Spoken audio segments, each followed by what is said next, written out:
So you're getting a mortgage and then someone mentions mortgage insurance. Wait, what? Another expense? Do you actually need it? Can you get rid of it? And most importantly, is it just another way for lenders to take your money? I get these questions all the time, and today I'm breaking it all down for you in simple terms. By the end of this, you'll know exactly what mortgage insurance is, why it exists, how it works, and how to potentially get rid of it. Because if you're not careful, you could be paying for something longer than you need to.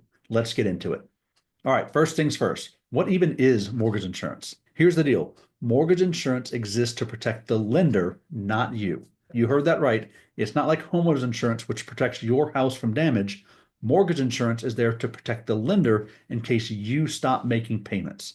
Why? Because when a lender gives you a mortgage, they're taking a risk.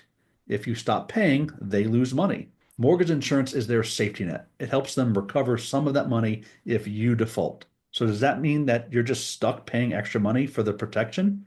Not necessarily. There are different types of mortgage insurance, and in some cases, you can eventually get rid of it. But we'll get to that in a second. Now let's talk about when you actually have to pay for mortgage insurance. It really depends on what kind of loan you get. So if you're getting a conventional loan, mortgage insurance is called private mortgage insurance, PMI. It's only required if you put less than 20% down. Here's how it works. If your down payment is 20% or more, there's no PMI. You're good. If your down payment is less than 20%, PMI is required until you build enough equity. And here's the good news. PMI doesn't last forever. Once you reach that 20% equity in your home's value, you can request to have it removed. And when you hit 22% equity, it automatically goes away. FHA loans are different though. They require two types of mortgage insurance, and unfortunately, it doesn't go away unless you refinance. So here's what to expect. Upfront mortgage insurance premium, or UFMIP. This is a one-time fee that's rolled into your loan. Then you have annual mortgage insurance premium, MIP. This is what you pay every month, just like PMI, but it doesn't automatically go away like it does with a conventional loan. If you put less than 10% down on an FHA loan, you're stuck with the MIP for the life of the loan. If you put 10% down or more, it drops off after 11 years. USDA loans also have two types of mortgage insurance, just like FHA loans. There's a one-time upfront fee, which can be financed into your loan, and then there's an annual fee that you pay every month. Again, just like FHA, this insurance does not go away automatically. It stays for the life of the loan unless you refinance. Okay, so now you know whether or not you have to pay mortgage insurance, but who actually sets it up? For conventional loans, your lender applies for it through a third-party mortgage insurance company. For FHA and USDA loans, mortgage insurance is automatically included as part of the loan program. So you don't need to apply for it separately. This is why it's so important to talk with your loan officer upfront. They can help you structure your loan in a way that makes the most sense for you, whether that means paying mortgage insurance upfront or rolling it into your loan, or choosing a loan option that avoids it altogether. Now let's get to the part everyone really cares about. How do you stop paying mortgage insurance? So the good news is PMI on a conventional loan is removable once you build up enough equity. And here's how. When you reach 20% equity, you can request it that the servicer remove it.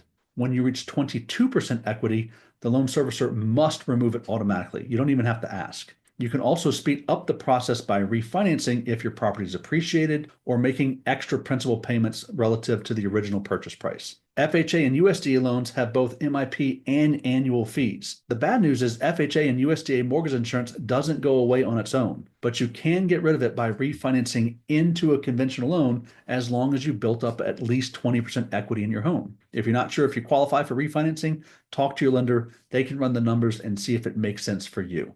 All right, so now that you know the ins and outs of mortgage insurance, here's what you should do next. If you're buying a home, talk to your lender about which loan options make the most sense to you. If you're close to having 20% down payment, it might be worth waiting a little longer to avoid PMI, although probably not. And then if you already have a mortgage with PMI, check your home's current value. If you've built up enough equity, you might be able to get rid of PMI right now without waiting for it to drop off automatically. Just know that the rules using appreciation as a justification to remove private mortgage insurance are a little bit different than if you're basing it off of the original purchase price of the property. Now, if you have an FHA or USDA loan, consider whether refinancing into a conventional loan makes sense. So if your home has increased in value, this could be your way out of mortgage insurance. If you found this helpful, make sure to hit that subscribe button so you don't miss any more home buying tips like this. And if you're wondering, can I get rid of my mortgage insurance? Book a call with me. I'll look at your loan, run the numbers, and help you figure out the best way to save money. Click the link below and schedule a chat, and let's see how we can lower your mortgage cost. Remember, mortgage insurance isn't forever, but if you're not paying attention, you might be stuck with it longer than you need to. Know your options, talk to your lender, and make sure you're not overpaying. Got any questions? Let's talk. Don't forget to subscribe, and I'll see you on the next one.